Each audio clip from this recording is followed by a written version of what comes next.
Hello, I am gymnast86, and today we are going to be doing Echoes of Wisdom Any Percent.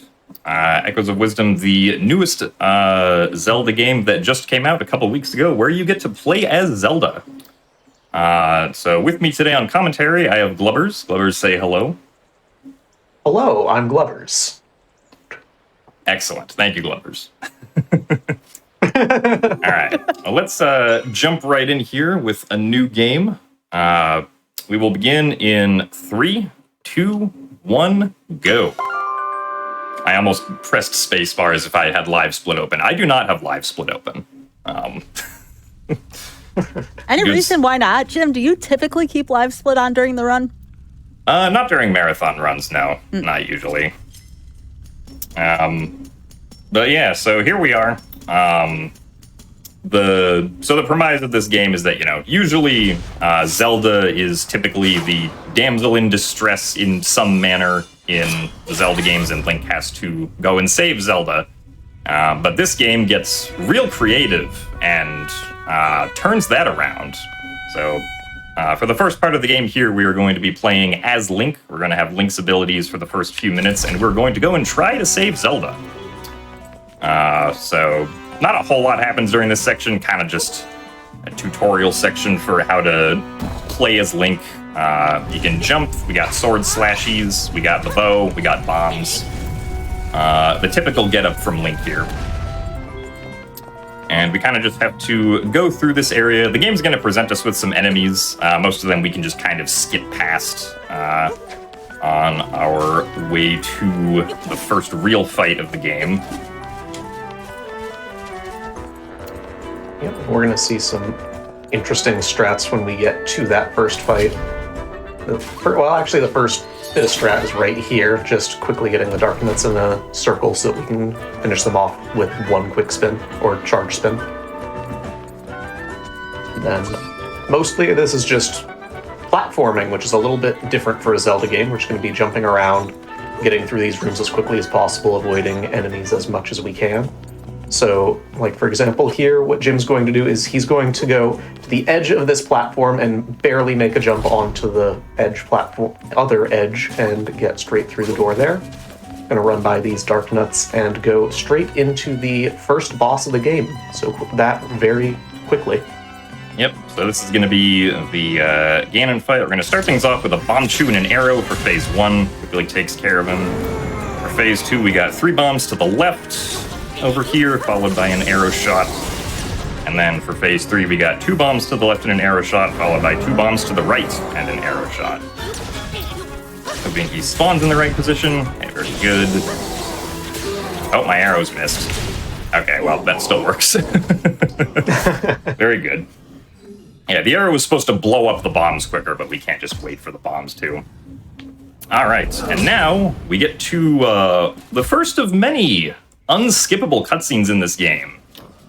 I don't know why, but for some reason, the developers of this game seemed allergic to skippable cutscenes or something. The only cutscenes that we get to skip in this run are the precursors to boss fights. So we skipped the cutscene before fighting Ganon there.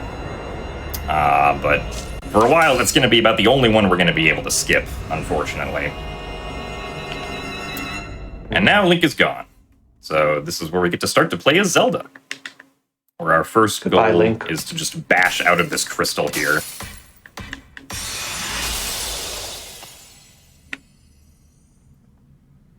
Alright, and then we get to go pick up Link's cloak.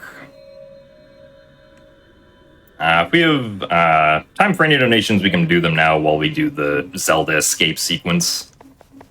We sure do. We have $15 from Pumpkin Spice, who says, "Hey Jim, I have an important question for you. Do you think it would be evil to use the tri-rod in a game of Uno to give yourself a bunch of draw 4 card echoes?"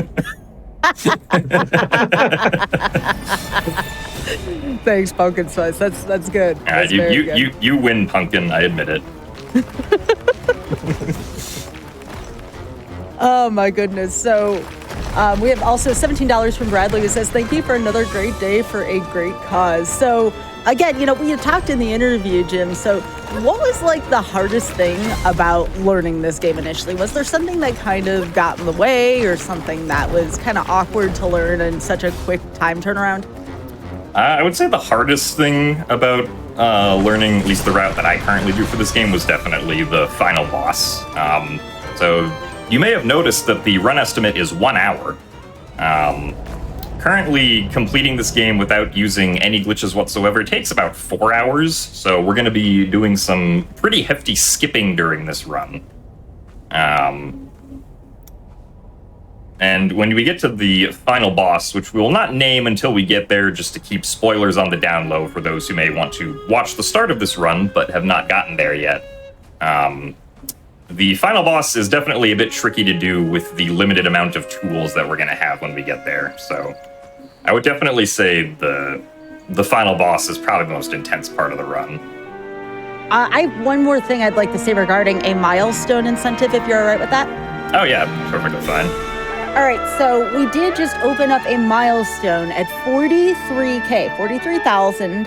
If met, Mitras will show off a blindfolded level 1 putrescent night kill at the end of the Elden Ring run. So again, chat, let's do it. I want to see it. So 43K, gamesdonequick.com/donate. And wow, that looks very similar to the title card in Breath of the Wild, Tears of the Kingdom, Jim.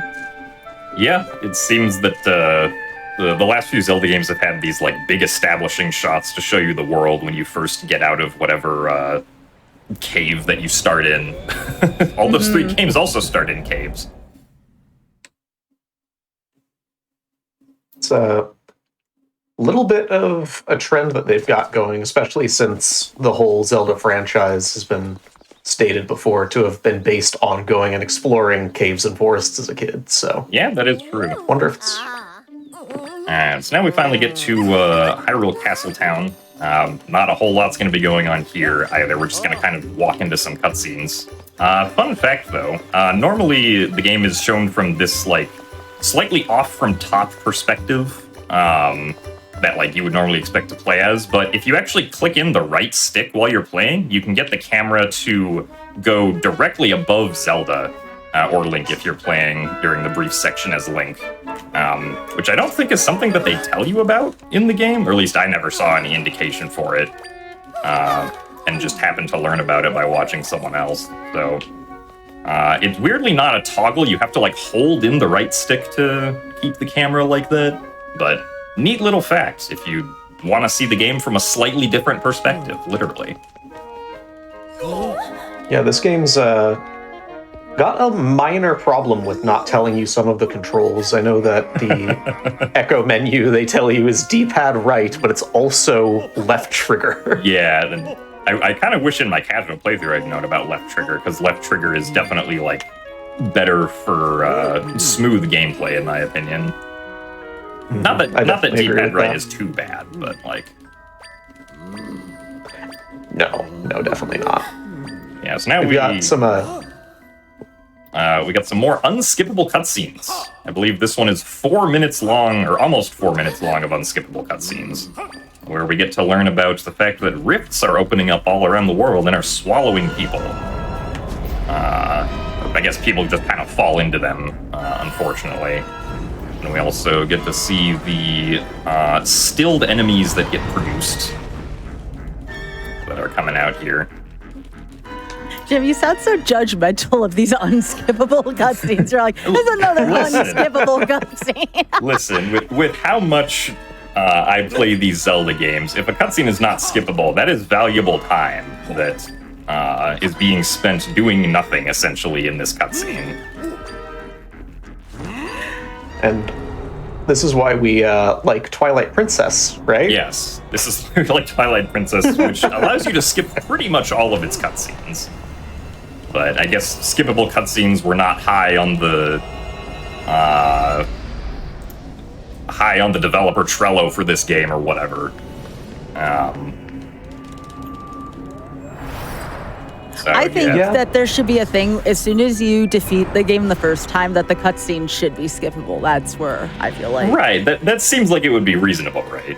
Right. And I mean, you know, in a mild defense of the game, it does allow you to skip some cutscenes, right? We did get to skip the cutscene before the Ganon fight, and we'll get to skip, like, a few more cutscenes in this run. But they're pretty much just cutscenes that casual players might run into repetitively. Like, you know, if a player dies to a boss, they don't need to see the sequence of the boss spawning in again, for instance. So it's unfortunate that it's only limited to cutscenes like that. Oh, really quickly, we do have $250 from Anonymous. Thank you so much for your donation. We appreciate that. No comment, but still much love. Thank you so much for that generous donation towards Direct Relief. Remember, y'all, 43K so we can see the blindfolded level 1 Putrescent at the end of the Elden Ring run. Let's get it in. Let's get that milestone met, y'all. Yep.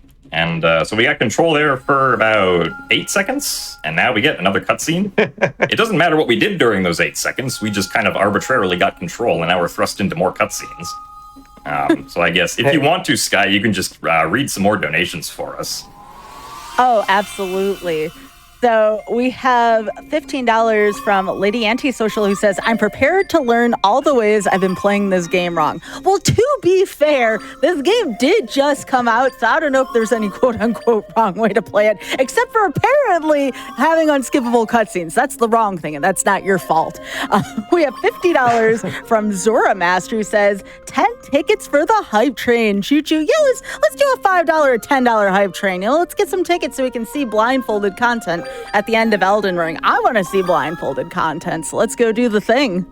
Yeah, I mean, blindfolded gameplay stuff, especially in a game like Elden Ring, does sound very impressive, so I would definitely recommend everyone get their donations in for that. Mm-hmm. Putrescent Knight is a very fun fight to begin with, so something very fun to see.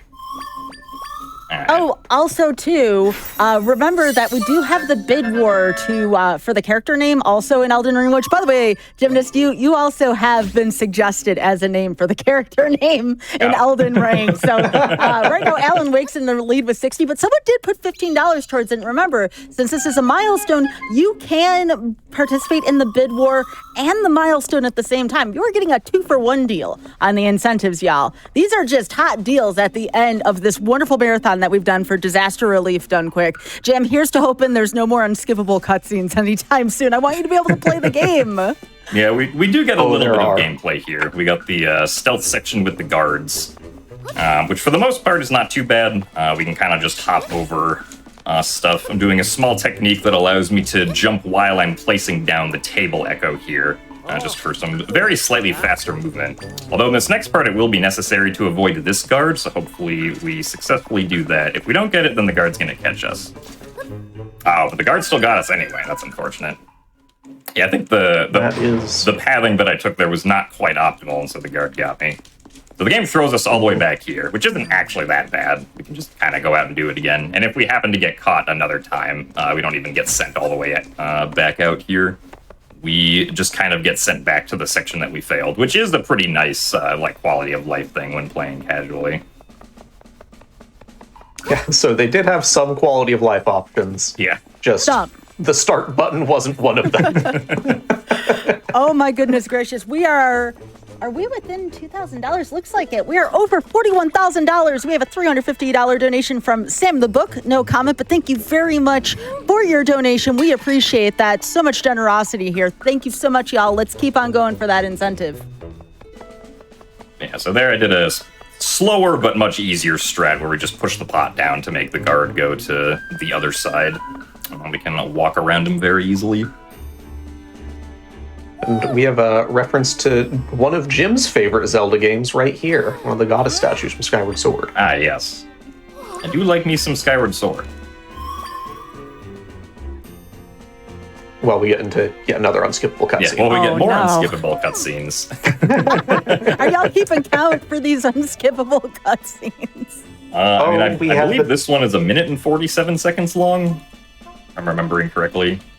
When I realized there were no unskippable cutscenes in the game, I did tally up the amount of like gameplay versus cutscene time before you like can really get somewhere that you can do stuff in the game. And I believe it was like In the first 17 minutes of the run, 11 minutes of it is unskippable cutscenes. Yep. So the ratio is not great, unfortunately. Oh, and But hey, at least we look cute now. And that was earlier on. We've actually gotten it down to almost 16 minutes of gameplay for those 11 minutes of cutscene. Yeah, I was going to say, how much total for the any percent for unskippable cutscenes then, like across the run? So that I didn't actually calculate. Although I guess aside from the first like 16/17 minutes, there's only about one more section that's about 4.5 minutes of unskippable cutscenes. And the rest of the run is generally gameplay that's not too interrupted, I would say.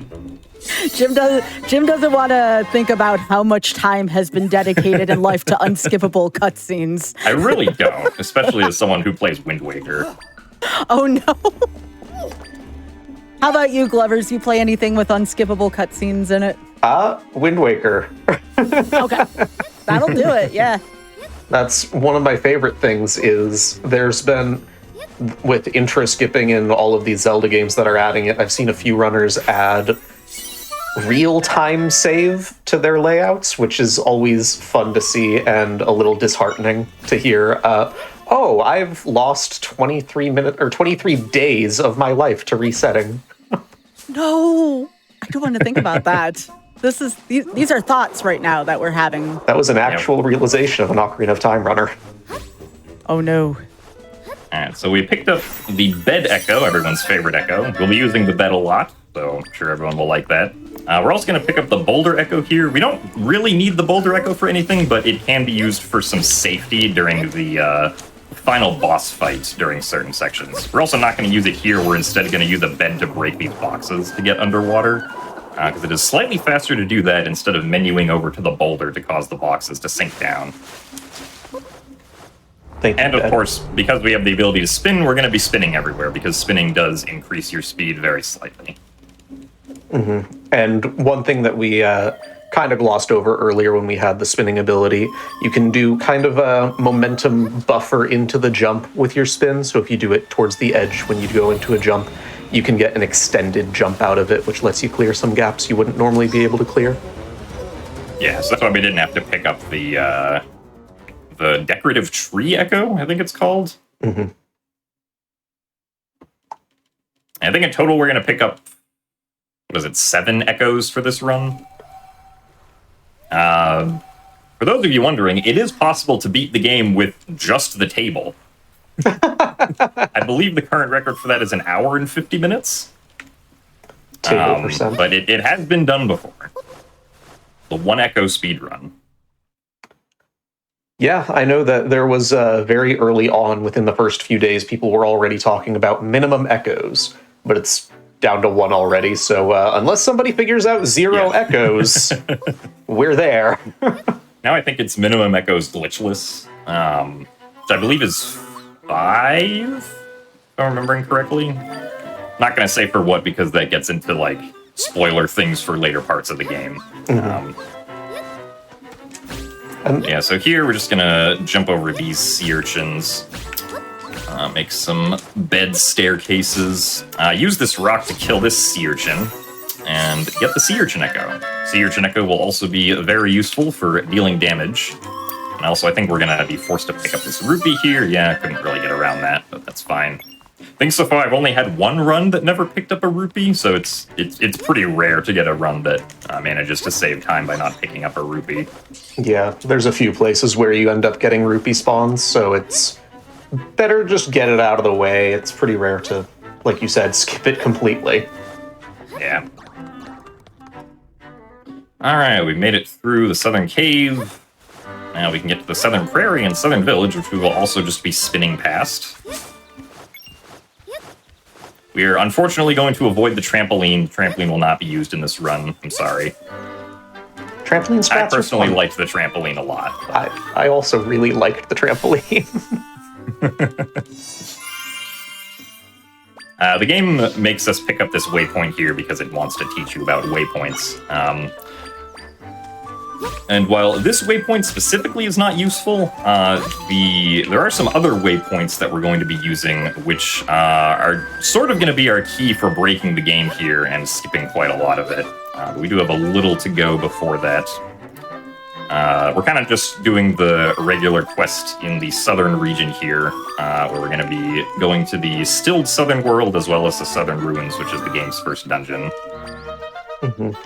And the southern ruins are very short, but very fun. They add a lot of unique things to the route, so we'll get to see a little bit of that tech in just a little bit here. Yep. We're also picking up the sign there, which is going to be another key to us being able to break the game.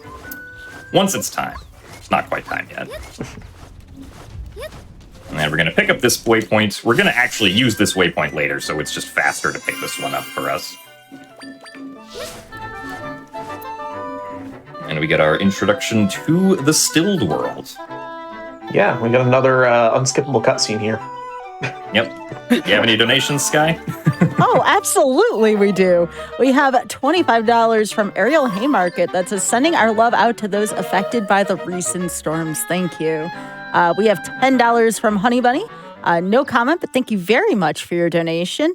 We have $50 from Knox, no comment, but thank you for your donation. And $250 from Anonymous, no comment, but also thank you for your donation, y'all. And again, keep those coming in. Remember to take advantage of the bid war as well. Now Save the Animals is one of the character names. Come on, y'all, we got to get Gymnast involved here. Gymnast is in fourth place right now. Give Jim some love. This is his run. I feel like Gymnast should be the character name for the bid wars here. And again, you can double that up with helping us out towards that Elden Ring blindfolded incentive that we have for the $43,000 milestone. And really quickly here, $5 from French Toast. He says, played through Echoes and loved it. My first thought when I started to play was, oh, runners are going to have fun with this. So glad to see that in action for a great cause. Now, here's the thing. Are you talking about the cool echoes, French Toast? Or are you talking about all these unskippable cutscenes that now that have us contemplating what we're doing as speedrunners in terms of time spent playing versus not playing? Because I'll tell y'all, these are creating some thoughts for me. All right, so right there we did a small skip. So the characters that have fallen into the Stilled World do have collision there, so we just kind of stood on that NPC there to get around the 2D cave section that you're normally supposed to go through. It's a neat little skip that we can do. Now we are making our way into the Southern Ruins, our first dungeon. Yeah, first of only 2 dungeons that we'll do this run. And we've got Try introducing us to the dungeon here. We're going to have some tutorials on some tech here, which this is going to be one of the more interesting ones to use. This is Bind, where you can grab onto the rock and push it with you, or have it pull you with it if it's moving. So yeah, there are definitely some very interesting ways that you can use Bind in the game to solve puzzles and also fight enemies. So we'll be seeing some of that later on. This is the Strangula room, so we will be picking up our friend the Strangula here. Just gotta drop some sea urchins on it real quick.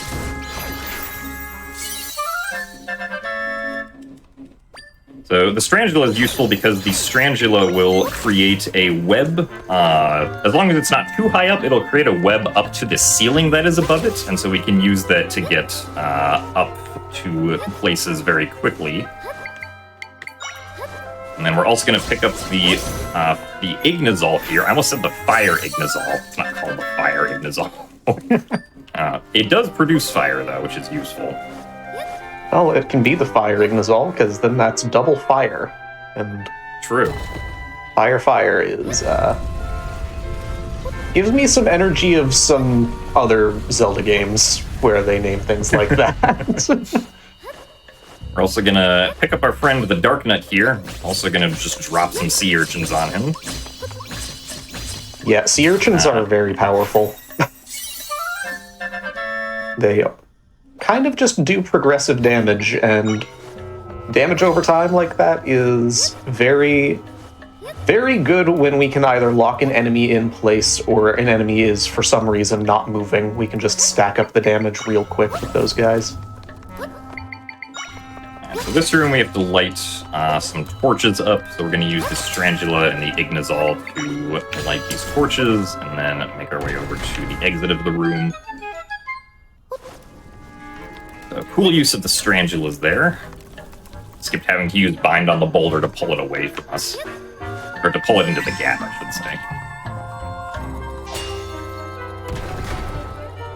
And the game also teaches us that we can remove the shield from things if we use Bind on something or an enemy that's holding a shield, which, wouldn't you know, we're about to come upon an enemy that is using a shield.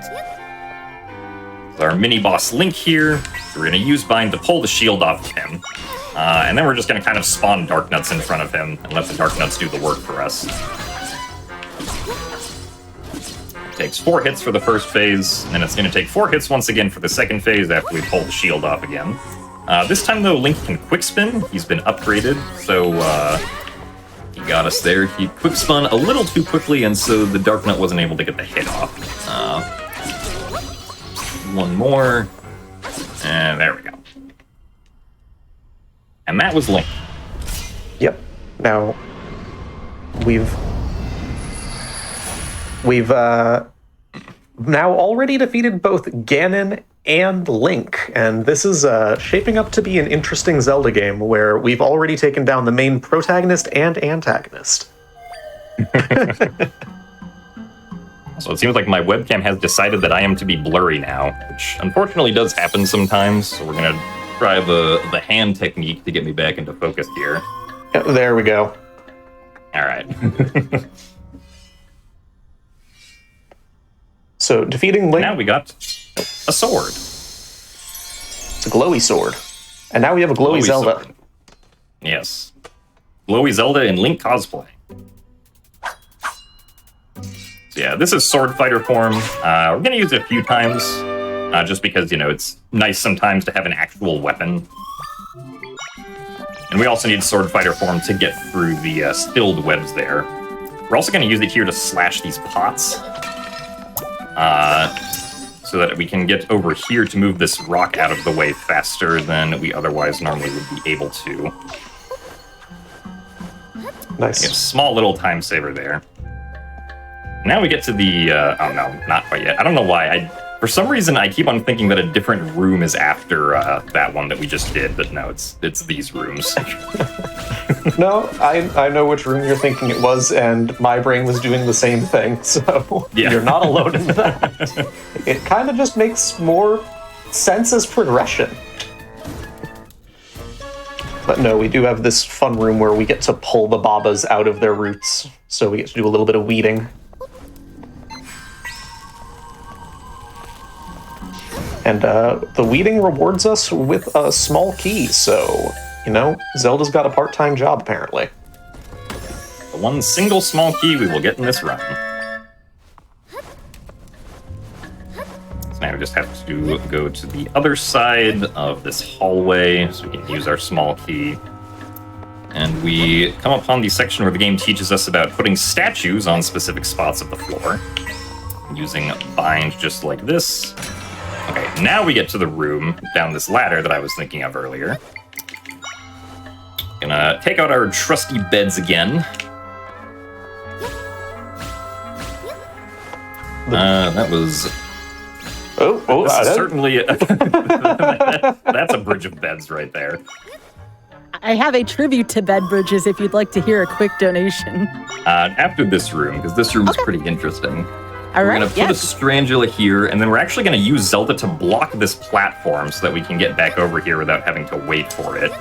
And then put the Strangula here, use Bind to bring it over here, jump so that it gets up there. Unfortunately, fall down because I jumped too early. That's fine. We can just go back to it when we move over here. Yeah, unfortunately, didn't quite get enough time to block the platform there. Ideally, we would have just gone up and caught this optimal platform cycle, but not today, I guess. Yeah. Right, we can hear the donation now. All right, so I don't know if this is what the donor had in mind, but I'm gonna have fun with this one. So we have $5 from Community Love here, Fastest the One, and this has enough syllables in it, so I'm going for it. Not intended, but I'm gonna do this. bed bridge. Good luck on the run, Jim. Thank you very much, Fastest. Thanks, Fastest. Also, yeah, in this room, you can kind of just place a bed down on that button and ignore the statue. They didn't make it a green floor tile like they did for this room, so any sort of pressure from any object works. Yeah, we love our bed strats. And now we get to the Seismic Talus. This is where we're going to be using Sword Fighter form to do some damage. just get to wail on this purple orb here. I know that you guys all love your orbs, so Well, unfortunately, we got some bad RNG. We got the attack that we can't really do anything during. We want to wait for the Seismic Talus to do the slam down here so that we can get Sword Fighter form again to damage the orb.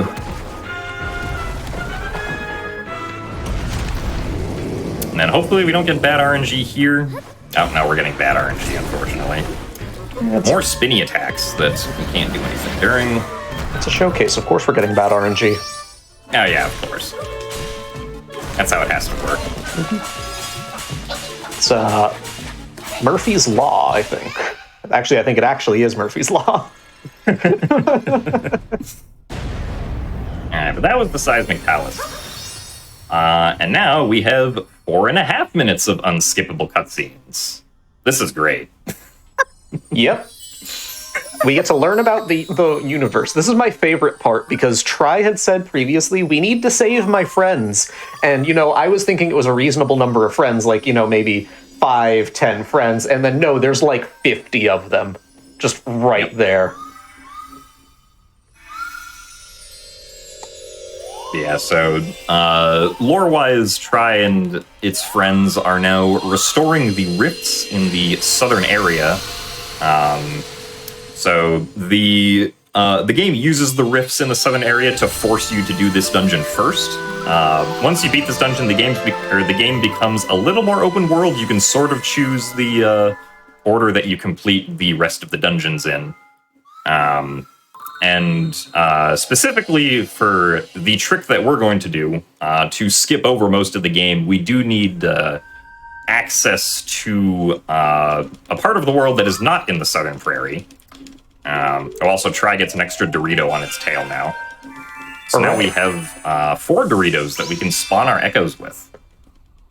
Wait, there's Doritos in this game? Yeah, but not a full serving size. Oh, yeah. Okay. So it's like those little bags where there's like 4 chips in there, and you're like, why did I just pay like $1 for this tiny little thing? Yep. Yeah. Yeah. Makes sense. And Tri kind of looks like one of those bags a little bit.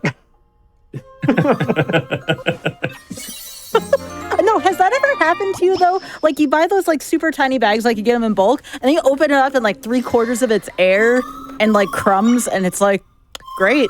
That happened to me years ago, something like 3 or 4 days in a row in college. So ever since, I've always felt the weight of the bags before I actually grab them. Yeah, it's like you look up the phone number on the back, and it's like, no, I was not satisfied. But then that's what you can do with the unskippable cutscenes, Jim. I just found a solution. You send a phone up complaint if you get an unsatisfactory bag of Doritos. Like if it's like all air. This does sound like a better use of time than going through whatever this dialogue is. That's true. And does Grezzo have a support number we can call and complain? Oh, by the way, we are only 1.5K from the milestone. So y'all, please be sure to get those donations in. Again, let's do a $10 train here. If we do that, we're going to be there in no time. And again, I got to read stuff during these unskippable cutscenes. Did you hear how dissatisfied Gymnast sounds with these cutscenes? Come on, give me something to read to make Jim and Glubbers smile here. And again, it's for a great cause. It's for direct relief. Again, please be sure to get those in. And again, I'm pushing for the Gymnast name. Still not enough love. Alan Wake 2 in the lead with 65. Alan Wake just got all those Pokemon. Come on, y'all. Jim's with $30. Anyways, go ahead. Well, I got too far ahead of the minister, and she stopped. Thank you, minister. Jim is very familiar with these blindfolded fights, so he's a perfect choice for the blindfolded fight incentives character name. We are That was just an escort quest into yet another unskippable cutscene. So, Yeah. we're here basically. I guess we can mention at this point that this is actually not the optimal any percent route at this point in time that we're doing, but it is a consistent any percent route, which is why I chose to show it off here today. The optimal any percent route actually does a wrong warp out of the southern prairie region of the game to get to where you need to do the actual wrong warp to get to the final area of the game. Which is going to be happening here in just a few minutes once this cutscene is over. Yep. So specifically, the wrong warp tech that we do, or I guess the precursor to the wrong warp tech, requires us to have a void plane of some sort that we can access. So the void plane we're going to be using for this wrong warp is going to be the one around the Eternal Forest area, which is in like the north and slightly western part of the map here. The optimal 90% route actually uses the Ceiling of the World's void plane as the void plane to warp out of the southern forest area. Unfortunately, that wrong warp is not consistent. There is some randomness to it, just due to the specific kind of wrong warp that it is. The wrong warp that we do to the final area is a consistent one, though, so we shouldn't have any problems with that one. Mm-hmm. That wrong warp at the Ceiling of the World is an especially annoying one. It's, like Jim said, inconsistent because of the type of wrong warp it is. There's actual RNG in it. It can just crash your game. It can wrong warp you to the wrong places and cost a lot of time. And not to mention, if you just fail the wrong warp, you have to build another tower to the heavens, which takes quite a bit of time itself. It's just not really, while it is fast if you get it first try, it is not really the most safe for a marathon showing. It can just stop the run for a long time until it works, unless you just go around it. I have heard that it's not actually that bad. Like, it's like most people can get it within like 2 or 3 tries, I would say. But yeah, I mean, I also didn't learn it, so I'm not going to try to do something that I have not learned on a marathon run. That's fair. But yeah, so right now we're basically just setting up for doing the wrong warp. We're going to specifically go and get a waypoint out here in Western Hyrule Field, this one right here. This is important because every waypoint on the map has a specific index associated with it, and it's that index that we're going to be exploiting here to do the wrong warp to the final area. Also, just, forewarning, we are about to get into final area spoiler territory within, like, the next minute or so here. So you have been warned. Yeah. Alright, so we're gonna get to the Eternal Forest here. I guess, Glubbers, if you want to explain what's going on here. Yeah, so what Jim's trying to do here is basically, he's going to talk to the map while walking into the void plane, and he did get it there. And yeah. On that frame, after you cancel the text box, there is a single frame in which you can open the map. And if you open the map in that, it will stay progressively open as Jim holds down the map button, but return gameplay to Jim. Now, what we're doing is we're warping away while holding that echo menu open, and we're going to make our way back into the stilled southern forest here, or southern prairie. And we're going to, like Jim mentioned, we have the index associated with each warp. What we're going to do instead is from within the stilled world, there is, again, a separate index associated within the stilled world, and those values are shared. So what we're going to be able to do here is effectively layer the gameplay on top of the frozen gameplay on top of the actual gameplay, and select a warp point over at that warp point. And because we're in the stilled world, it's going to load us into the final dungeon. And here we are. So here we now are in Null's body. Yep. So yeah, basically the game has like 2 lists that it uses, one for the overworld and one for the stilled world, to decide where to send you. And we essentially just take the index of the waypoint that we selected on the overworld and applied it instead to the stilled world, which results in Null's body.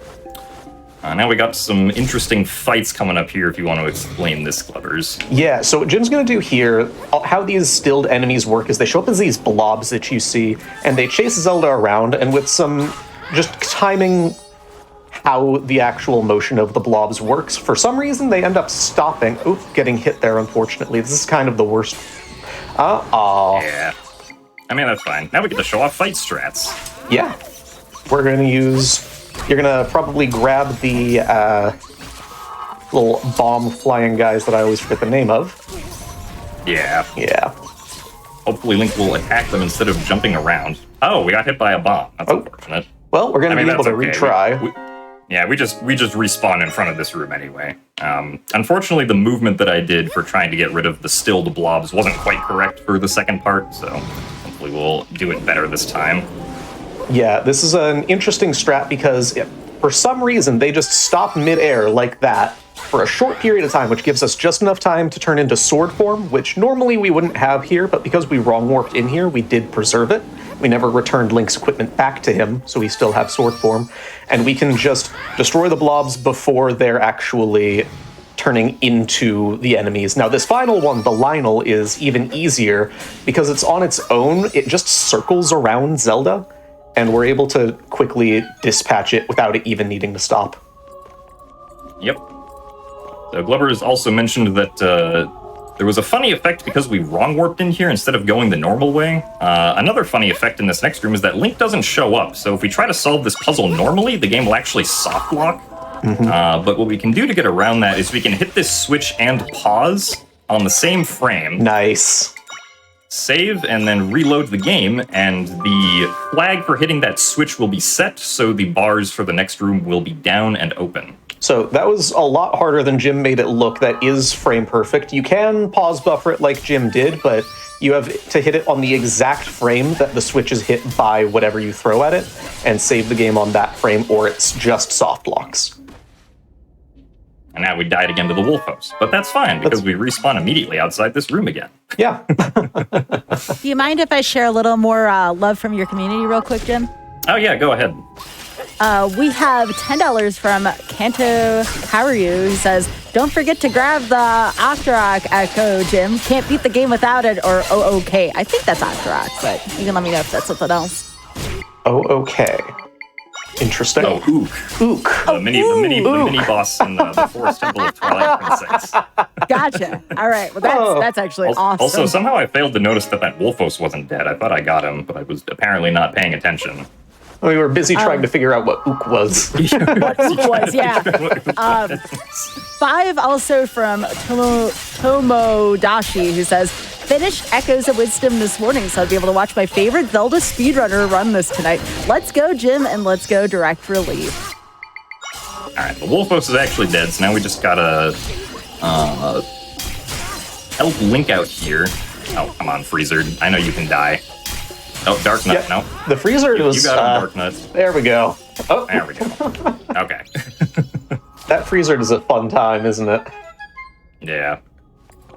Alright, so normally at this next part of Null's body, you're supposed to do a 2D section, but because we wrong warped in here, some of the bars that prevent you from just going through Link's side of the dungeon aren't spawned, so we're just gonna exit out and go through Link's side to skip the 2D section. This saves about 40 seconds, so nice little time save here. And now we can just do this room from Link's side, which is very easy with the Strangula. Yeah, you can just end up right up here. Now, there is a little bit of something that Jim was going around here, where if you let Link actually hit that switch, and you stand in front of the door, Link will progressively run into Zelda. It's not an actual soft lock, but it takes a really long time for the game to go around it, because it's confused as to what is happening, and Link isn't ever able to get to the correct spot, but it does eventually get itself out, luckily. Also, shoutouts to these cutscenes where Zelda just kind of walks up to an arbitrary point and looks at it for a couple seconds. Yep. Link is supposed to be there, but because we wrong warped in here, he's not in some instances, like here. All right, and this jump down here is into the final boss. So we are already into the final boss. This has 3 phases, and each phase, except for the second one, has sub-phases, so it's quite a long fight. And with the little equipment that we have, it's kind of dangerous. But what Jim's going to be doing here is using the bind ability to grab these hands, and he's kind of just playing support for Link while Link dispatches all of the hands so that Null is vulnerable, and then we can just put these sea urchins in front of Null to do progressive damage, which will pretty quickly end the sub-phases. We'll see a little cutscene here in a moment while Link wails on it. And so each of these... Oh, go ahead. Yeah, so now we got the sub-phase of hands coming out of the wall. Once again, we just have to grab them with bind, and then have Link come over. Link will get there eventually. The key to look for here is when the middle of the arm of the hand becomes white. That is when Link is able to do an attack to completely get rid of the hand. You can also just, like, attack the hands over and over again, but that's pretty slow. Letting Link get rid of the hand when it's stretched out like that is much faster for this fight. That's definitely what I did in my casual playthrough. One thing that I noticed a lot with this game is there's a lot of things that you see the speed tech for it, and you go, I can grab that? Yeah. It's Bind is a really underutilized ability, at least by the few people that I've talked to, but is very powerful for just getting through a lot of things in this game. So we're coming up on the end of the first phase here, which the first phase is just effectively ripping these hands off and then wailing on Null. And after Jim sets down these sea urchins, he's kind of just spinning around the room while Link wails on stuff. Whee! Or decides to jump behind the sea urchins for some reason. Yeah, he was doing that earlier too, before the run. Alright, so now we got the second phase of the fight here, which is the underwater section. Also, fun fact, there's going to be a random target here that we can see on Zelda's side on the bottom left here. That target is actually just an errant, invisible Triforce that you're supposed to pull out of Null that just exists right there. You can actually just pull on it and begin the sequence that ends the game, but the game will then soft lock when you do that, so unfortunately you cannot end the game with it. It would have been very funny if you could do that, but unfortunately not. Yeah. And, also during this auto-scroller section where nothing is really going to happen, we can read some more donations, I would say. Yo, first I want to announce we hit $42,000. We're now under $1,000 away from that Elden Ring milestone incentive. Y'all, we are almost there. And some of the donations that helped us get there is at $25 from Topher, who says, "Hey, Jim, this is a very impressive run, especially for a game that just came out. I see you're already in the final dungeon, but afterwards, you're going to go back and help the Zoras, right?" Unfortunately not. Well, I mean, we are... The final credits cutscene is going to show them being saved in a way, so... Yeah. I guess we kind of do, yeah. We have $100 from Anonymous who says, "I agree, Skybilz. Let's get Jim's name immortalized in Elden Ring." Heck yeah, why not?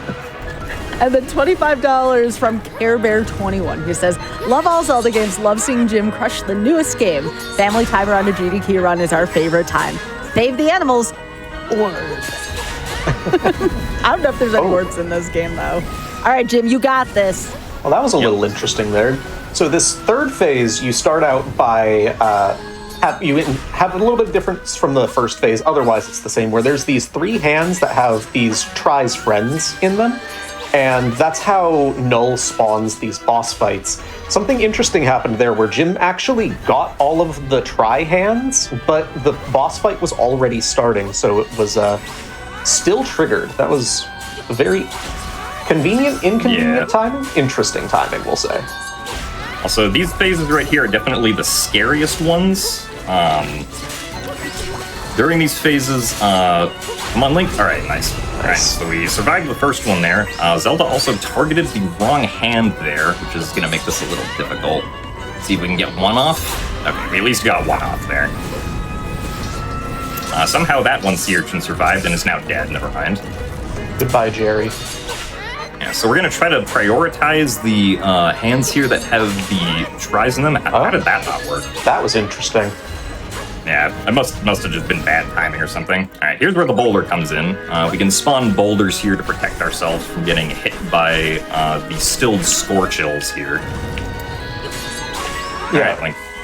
So we didn't really get to show it off because, well, we warped to the final dungeon, but what these Tri-Hands are doing is spawning the previous bosses of the dungeons that we didn't complete. So we saw Ganon earlier, and of course we did defeat Ganon, at least as Link, earlier in the run. The Scorchills are the bosses, the Mogriffs, those griffins, those are also some bosses, and every single thing spawned here is just a boss gauntlet, or in the other phases where we have the little ads running around, as they would be called if it were an MMO, those are just basic enemies, and those are, like Jim said, the more dangerous phase. This Lizalfos phase here being definitely the most dangerous. Jim getting hit there, you can see that he took 2.5 hearts, and we only have 4 hearts, so unfortunately... Yeah, that's unfortunate. Yeah, we try to spawn in the sea urchins so that the enemies instead try to focus the sea urchins or focus Link instead of us. Thankfully, because we wrong warped in here, we do just get an autosave right before the 3rd phase of the fight, so we don't have to redo the first 2 phases, thankfully. Yeah, and that's not actually a thing in the casual game. That's another one of those consequences of the flags being messed up from wrong warping in here. There's the seismic talus we saw in the first dungeon.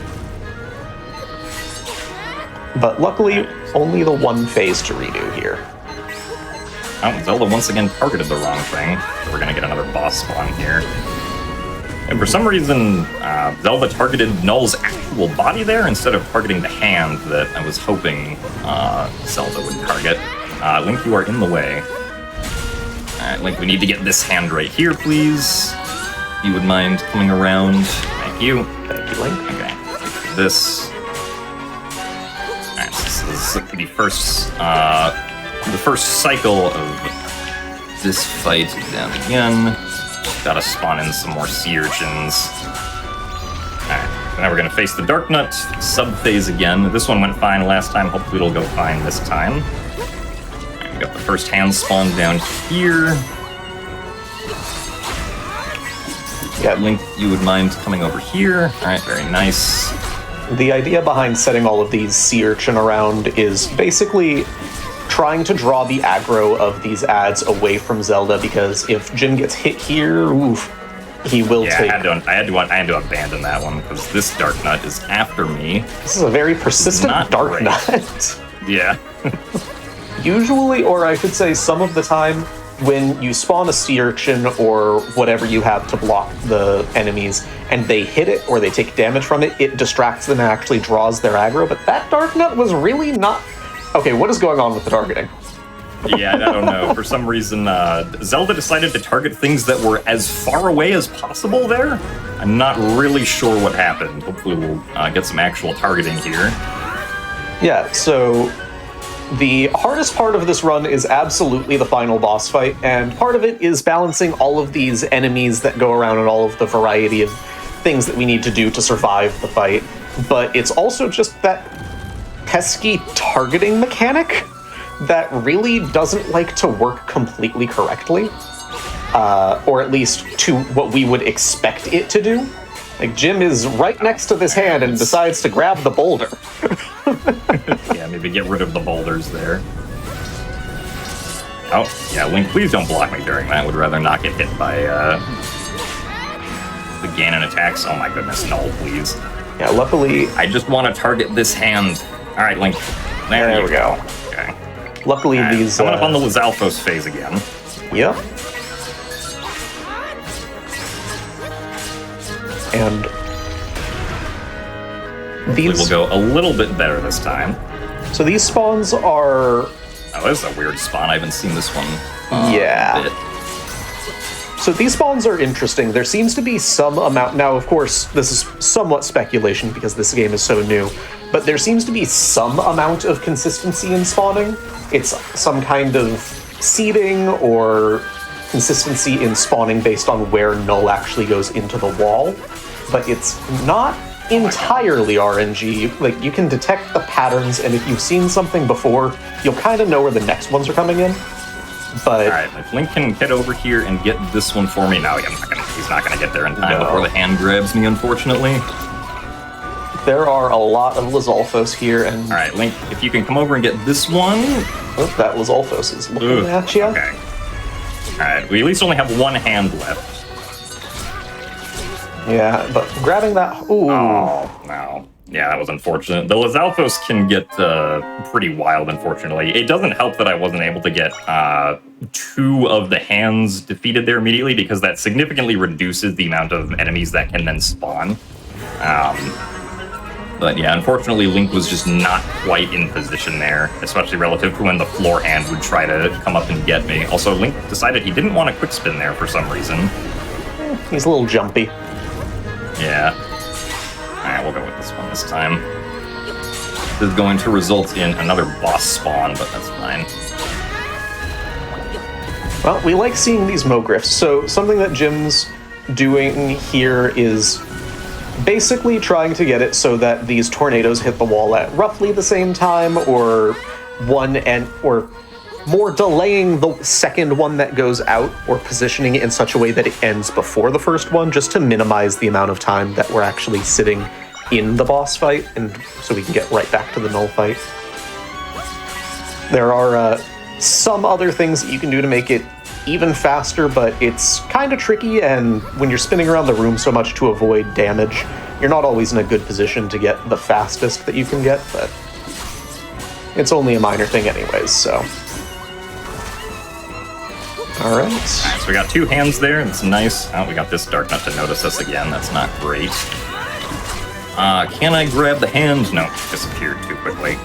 Yeah, thankfully the Dark Nuts are focused on Link, so I can... oh, really? The hand spawns now? Oh my goodness. Yeah, so this unoptimal timing for the floor hand there. Yeah, the hand in the floor there is spawning and trying to grab Jim. If it grabs him, he'll be stuck in a cage at the most south part of the room, and that is just really slow. We don't want it to happen. Luckily, it's pretty easy to avoid, but sometimes the positioning of the enemies makes it a little tricky, or you're focused somewhere else and just accidentally get grabbed. But we're gonna... hopefully that doesn't happen. Very nice. Alright, so that was a good cycle right there. Alright, Lizalfos Part 3 coming up soon. Hopefully you can actually get the 2 hands off the wall immediately this time. Yeah, so how we were talking about this fight being the hardest part of the run, it definitely is. This Lizalfos phase is what takes the cake. This is the part that gives runners the most trouble just because of how much is going on and how little health we have. It's a bit troubling. Luckily, we only have these 3 hands. This looks good. Already taken out 2. Get over here. Very nice. Okay. That's what we wanted. Alright, so now we just have the last phase of the Tri-Hands up here. So we should be getting another boss spawn here. We're getting 3 Scorch Hills. Oh boy, this is the one we really want the boulders for. Yep. Ooh, that was an interesting bit of direction for it to go. So what this last phase does with the boss spawns is that one is only a single boss. Most of them are multi-boss spawns. So this is the Goma phase, where we're going to have Goma up on the wall, and then the other thing that we'll see is we'll see 2 Mogriffs like we saw, 3 Mogriffs like we saw in the first boss phase. Not really the hardest. Let's see if we can get a double here. And very nice. Now we're good. Yep, and this will be coming up on time very shortly here. This is the end of the run. We'll be seeing that as Zelda and Link pull the Triforce, or the Prime Energy. Prime Energy out of Null. As the game refers to it as. Yeah, so now we got the last matching section where they both work together to pull it out. And the second it pops out here, we have time. Nice. A very cute ending cutscene where they fall over and pull the Triforce out. It's a very rewarding way to end the run, I think. Yep. Yeah, so that was Echoes of Wisdom any percent.